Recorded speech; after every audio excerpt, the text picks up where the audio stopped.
Thank you for downloading this episode of our podcast.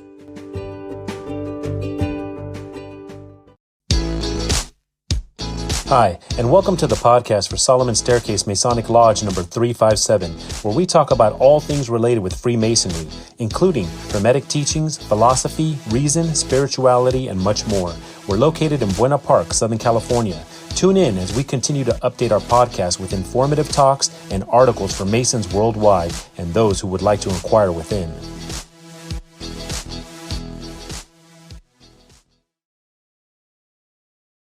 So in this episode, we're going to focus on some articles from the Spring 2021 California Freemason magazine. And the theme of this issue is Refresh, the drinks issue, toasting a spirited Masonic custom. So the first article is In Good Spirits. For centuries, Freemasons have gathered in the spirit of brotherhood and camaraderie. We're saluting that legacy and the role that a good drink plays in deepening the connections between good men. Because, as the 18th century Masonic toast goes, the bonds of friendship always tighten when they're wet. At Refreshment, Raising a Glass to an Important, if Unofficial, Masonic Custom by Brock Keeling.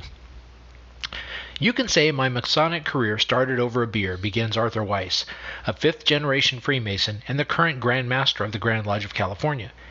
He's recalling the first serious conversation he ever had about joining the fraternity. It was during a business trip to Louisiana at a Ramada Inn hotel bar that he learned about the community that would soon become a major part of his life. Weiss and two colleagues, both Masons, had just finished work for the day and sat down for a drink before dinner. That's when I decided to probe them for details about Freemasonry, Weiss says. Other Masons have a similar story. Matthew McComb, a past master of Novus Veteris number 864, met his two closest lodge friends over gin and tonics. And Justin Dazzarici, a member of Liberal Arts number 677, decided 20 years ago that he'd be a member for life while drinking martinis at the House of Prime Rib during the annual Communication Weekend in San Francisco. For many, the most cherished parts of Masonry exist outside the formal boundaries of the craft, and often over a drink. Indeed, once lodge meetings are adjourned, a familiar custom ensues. Glasses clink, mirth swells, the lodge is at refreshment. That state encapsulates much of what Freemasonry is about: fraternity, camaraderie, and friendship, all of which point back to the core Masonic tenet of brotherly love. After a year during which that kind of close interpersonal connection was sorely missed, it's a reminder that Masonry is more than just monthly meetings and a ritual practice. It's raising a glass with a lifelong friend, or making a brand new one. If the lodge room is where the connections of Freemasonry are formed, it's often at the afters that those bonds are cemented. That's certainly been the case for McComb, a 9-year member of San Diego-based Novus Veteris Lodge number 864. Being at Refreshment really goes beyond the walls of the lodge, McComb says. Together with Mark Nielsen and Chris Radcliffe, the Three Musketeers as they call themselves, the trio greet the at Refreshment hour with the customary G&T, a nod to Masonry's British roots. Theirs is a friendship that extends beyond the lodge. These are the guys I talked to before I proposed to my girlfriend, he says. It's a special experience as an adult to find people you can relate to and forge a deep personal friendship with. Says Dazzarici, it's a great way to be in a non-ritualized, non-stuffy setting with your fellow lodge members. It helped pull me into Masonry's particular brand of friendship. In a million different ways, Masons and lodges develop their own unique cultures while at Refreshment. More often than not, that involves hoisting a drink. And while drinking is not in any official way part of Freemasonry, and the craft explicitly prohibits it in many instances, it's become an important tradition for many and a way to deepen the already strong ties between the members. From uncorking a fine bottle of wine at a black tie gala to downing a shot in a beer at the watering hole around the corner, Masonic refreshment takes many forms.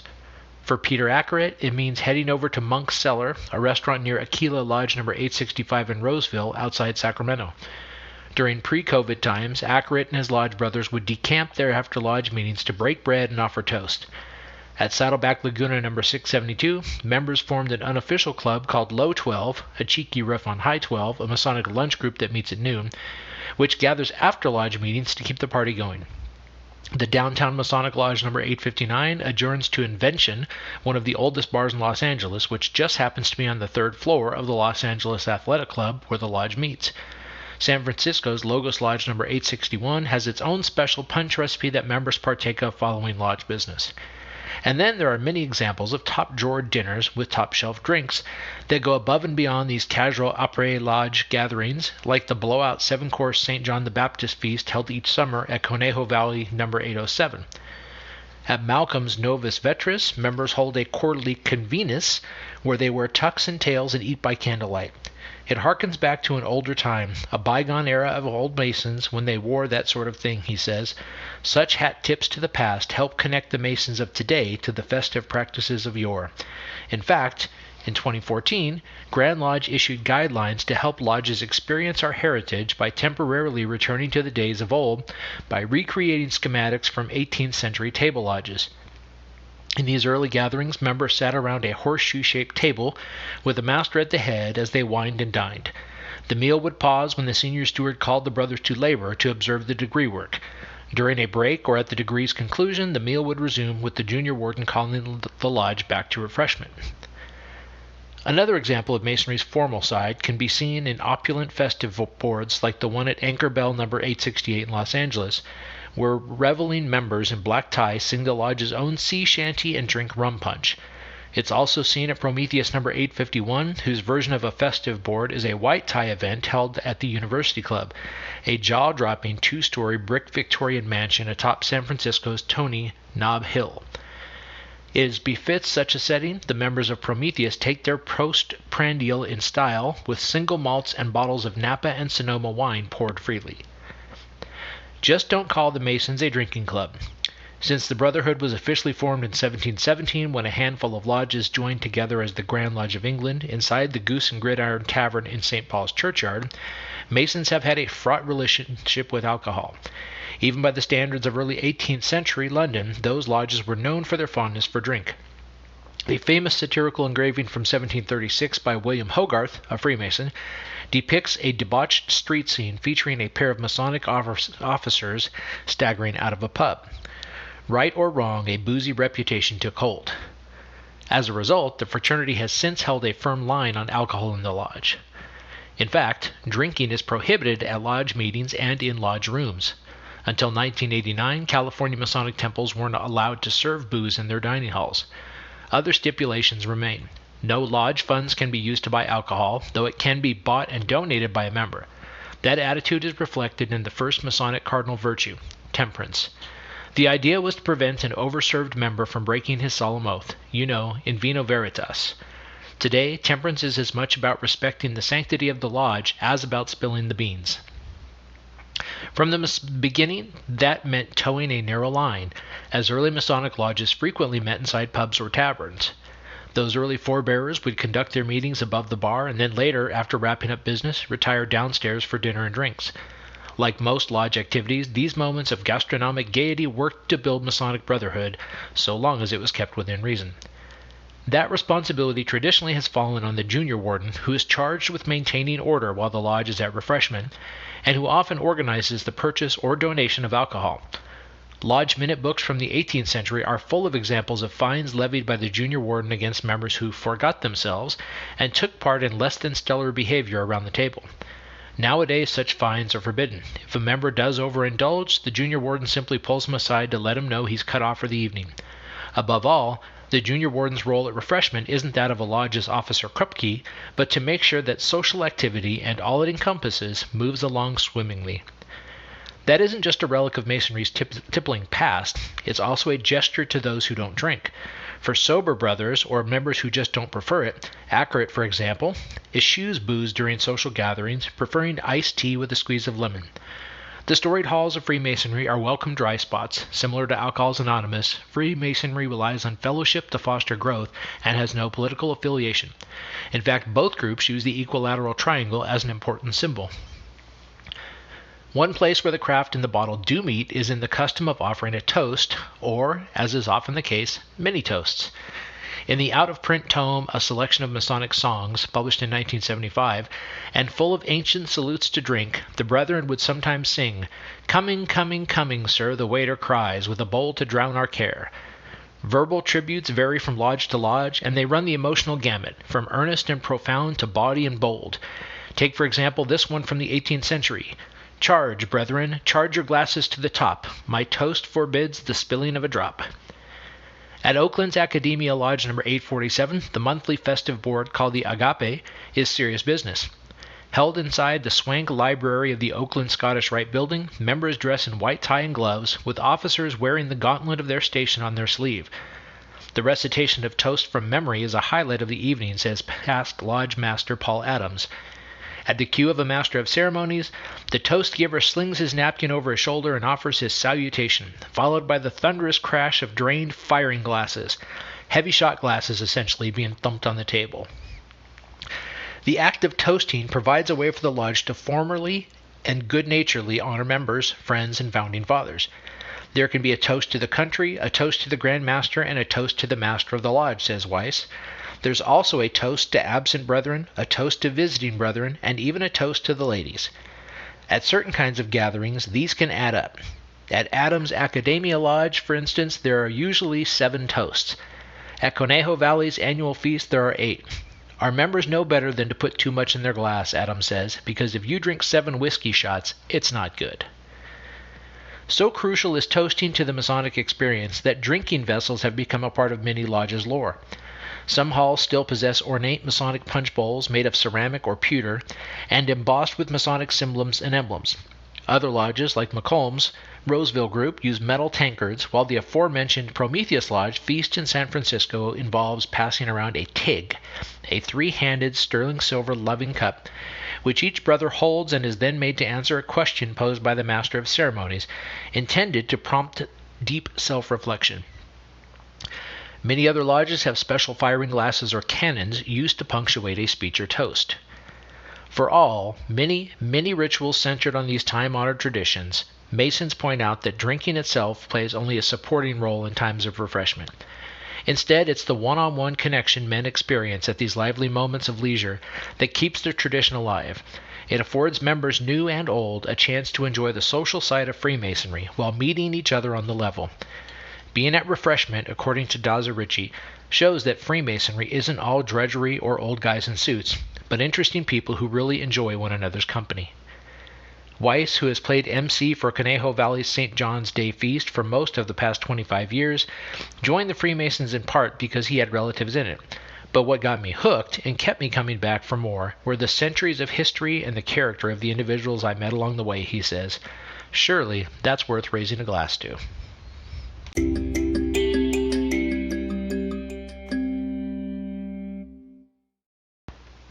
Toastmasters.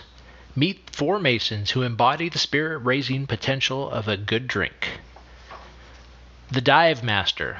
A SoCal Mason shares a beloved family tradition, a good drink, by Kelsey Lannon.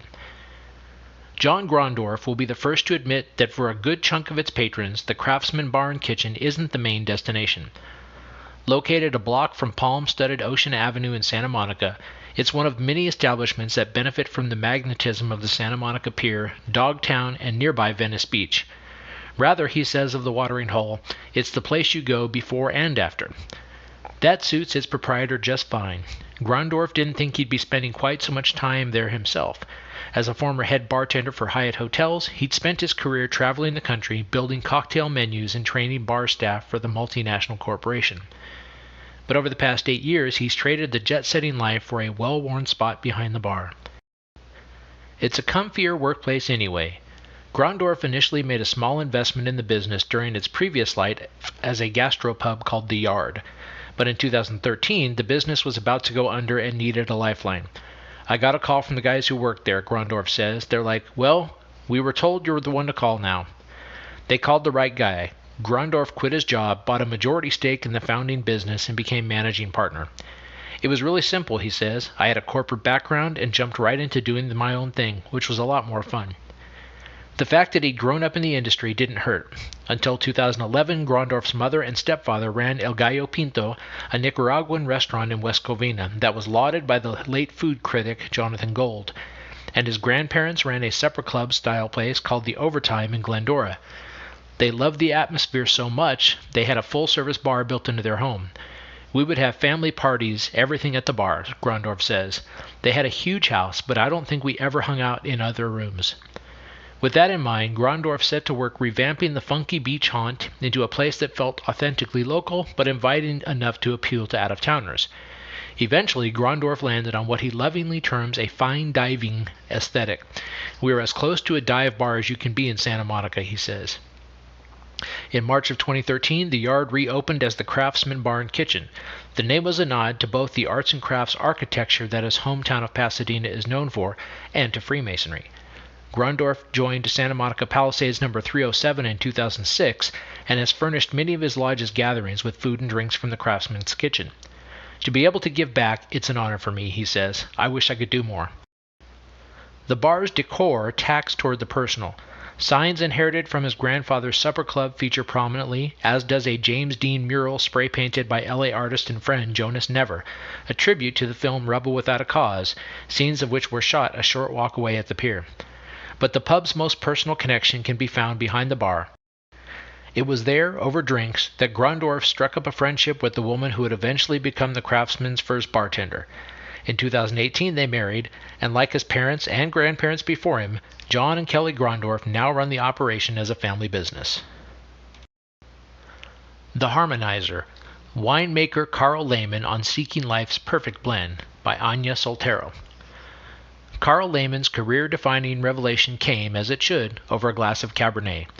It was 1997, and Lehman, who would go on to make his name as one of Napa Valley's premier winemakers, was a chemistry student at the UC Berkeley, part of an international team sequencing the human genome. Sharing a bottle with several colleagues, he was struck by the similar ways each person described the wine. Was it just a great bottle of Cab, he wondered, or was there a genetic component to their shared experience? "You can look at everything we consume as having a shape on the palate that everyone can agree upon," he says.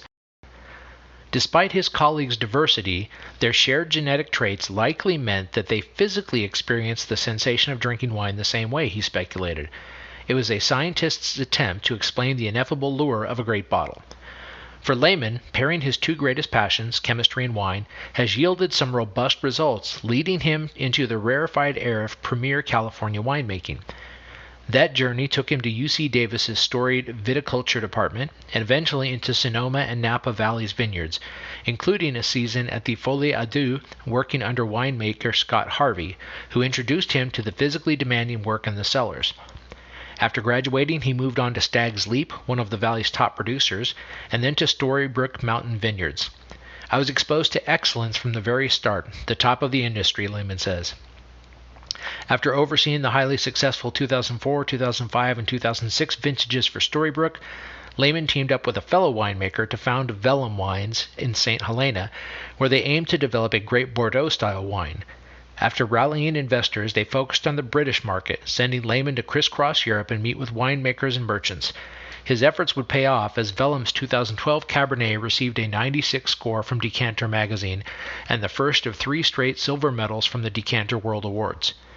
Despite critical acclaim, the economic pressures of running a high-end winery proved to be too much, especially after the 2016 Tubbs fire, which devastated much of the wine country. "The power was out, and we were watching a 100-foot flame from across the vineyard," Lehman recalls. "So I thought, let's open the best." He uncorked a bottle of 1970 Chateau Mouton Rothschild and watched the fire approaching from a few miles away.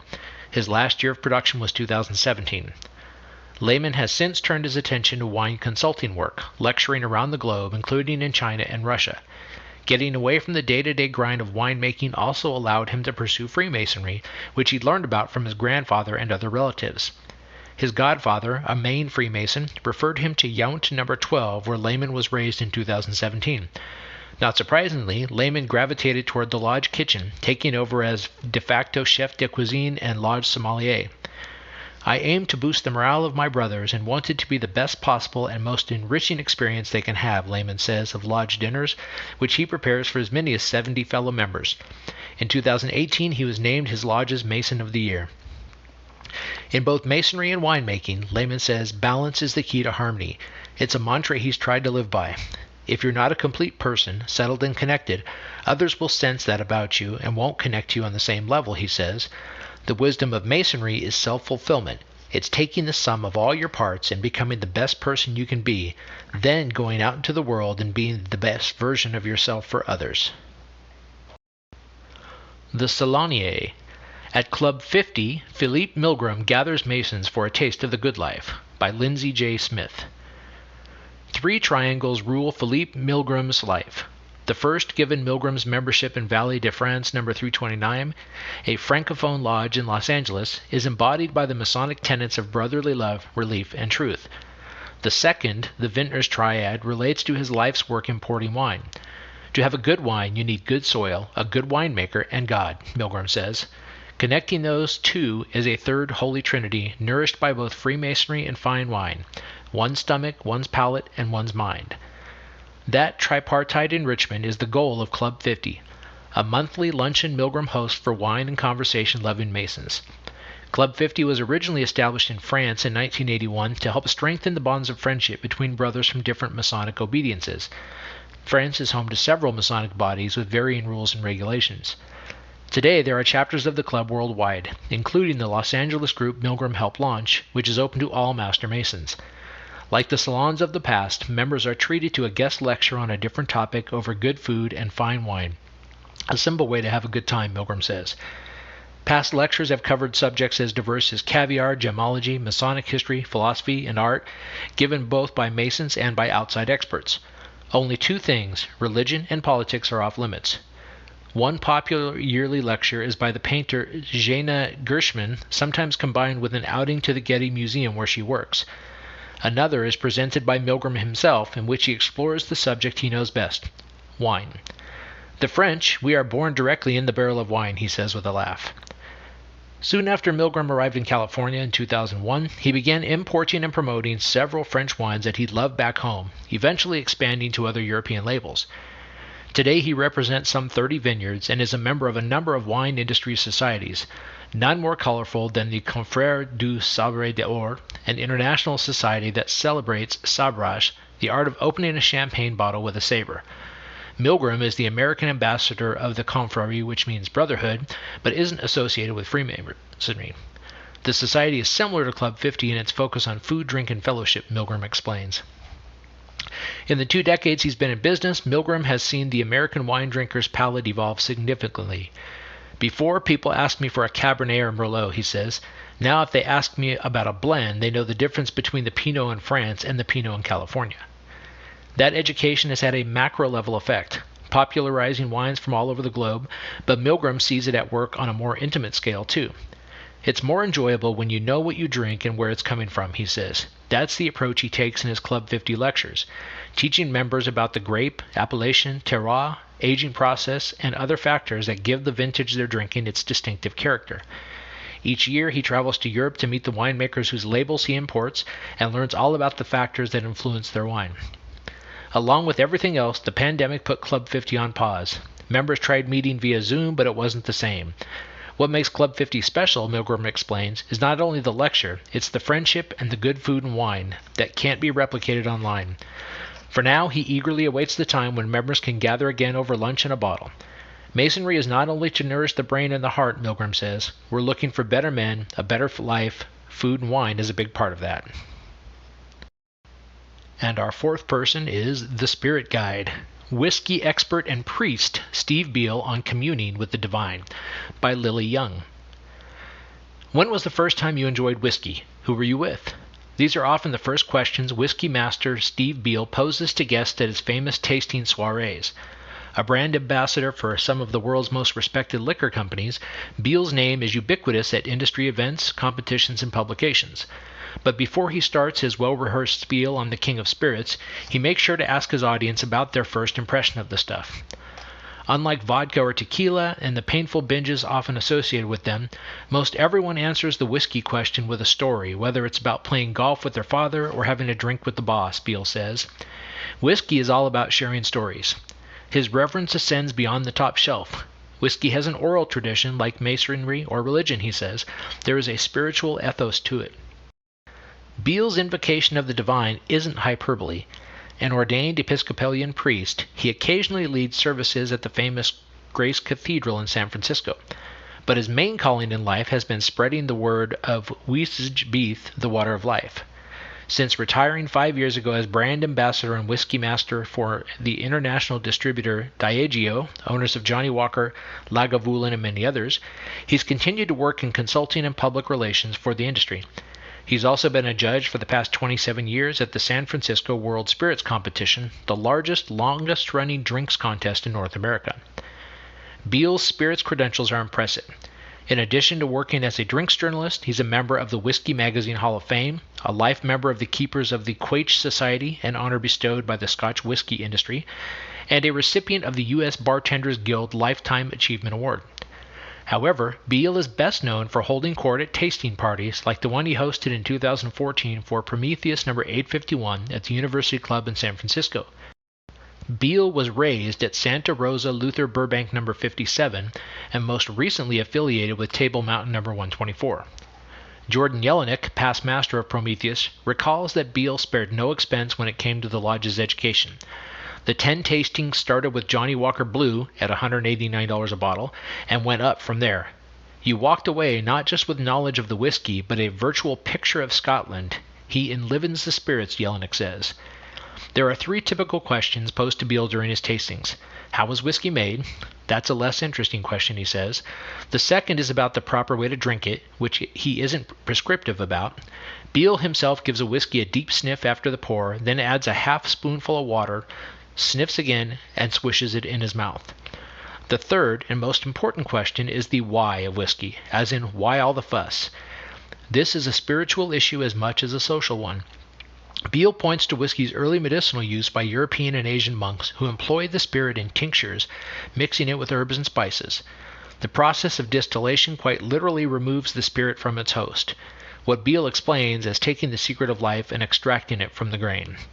It's a poetic echo of the religious that Beal sees elsewhere in the world of whiskey. Distilling is a process, he says. It starts with an apprenticeship, and you work your way up to master. Everything where people have passion for what they do follows a certain path. Masonry is also a good analogy. It's the story of human life.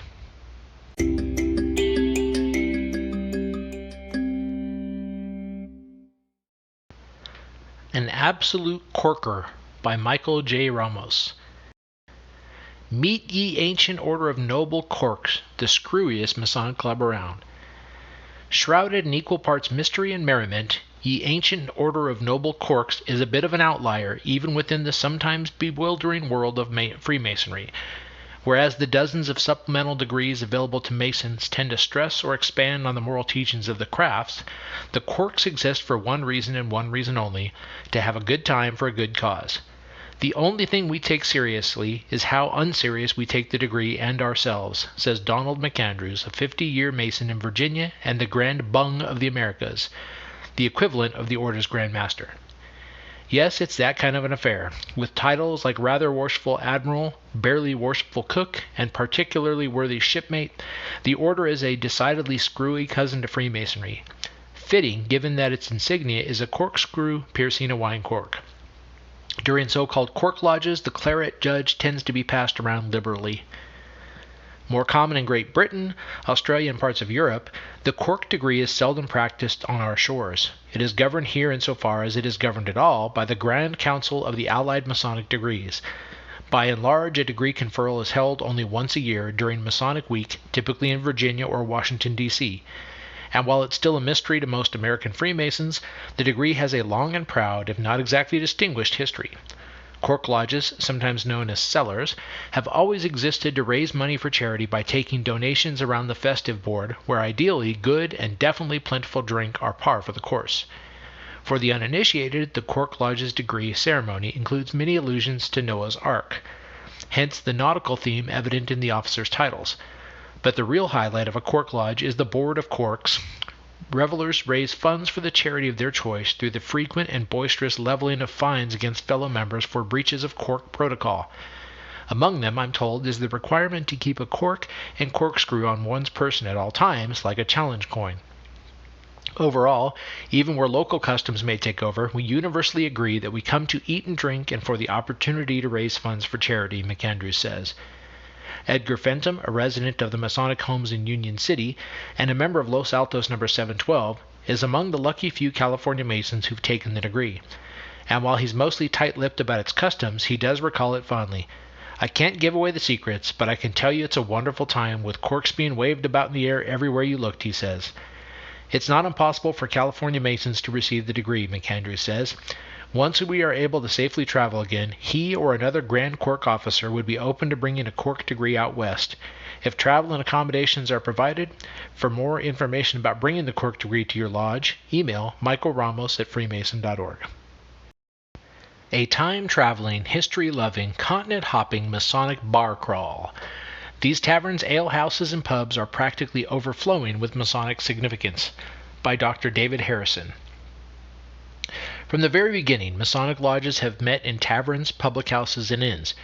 Ever since, Masons have formed special and often historic connections with certain watering holes. Whether through hosting lodge meetings or just hoisting a pint there together, here are a few of our all-time favorites. Number 1, the Spread Eagle in Lim. That's Lymm. Here in this quaint village pub meets Domeville Lodge number 4647. The lodge still convenes, as many 19th century lodges did, in a small room above the bar. In the old days, members traced the lodge set up in chalk and charcoal on the floor. Today that requires merely rolling up the carpet and placing a tracing board in the center. Still, there's a certain charm to the experience, especially if you stay for a few pints downstairs afterwards. The Green Dragon, Boston. One of the most famous taverns in American history, the Green Dragon is often called the birthplace of liberty. Dating from the late 1600s, it became property of St. Andrew's Lodge in 1764, when it was a hotbed of political fervor. Apart from the Masonic Lodge, led by John Hancock, Samuel Adams' Sons of Liberty also met in the tavern basement, as did several other secret groups. Plans for the Boston Tea Party were hatched here, and it was the departure point for Paul Revere's Midnight Ride. The Punch Bowl, New York, number 3. It was here in 1761 that Masons met to re-establish the Grand Lodge of All England meeting at York, also called the York Grand Lodge, a breakaway group that had appeared off and on since the early 18th century. Many individual lodges also met here in the years that followed, including the French Prisoners of War Lodge and the aptly named Punch Bowl Lodge, which joined the York Grand Lodge during its brief revival. Number 4, the Devil Tavern in London. A location famous for both masonry and literature, the Devil Tavern was originally called the Devil and St. Dunstan for its proximity to the Church of St. Dunstan's. The tavern was home to the premier Grand Lodge of England during the 1720s, during which it was also home to several local lodges.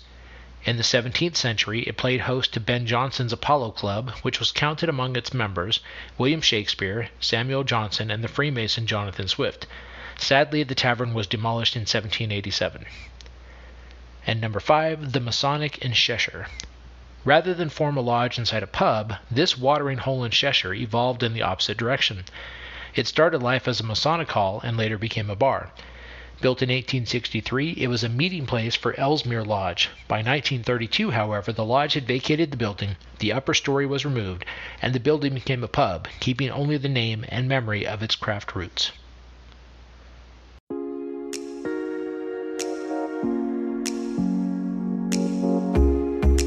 Thank you for listening. If you like what you heard, please subscribe and leave us a comment.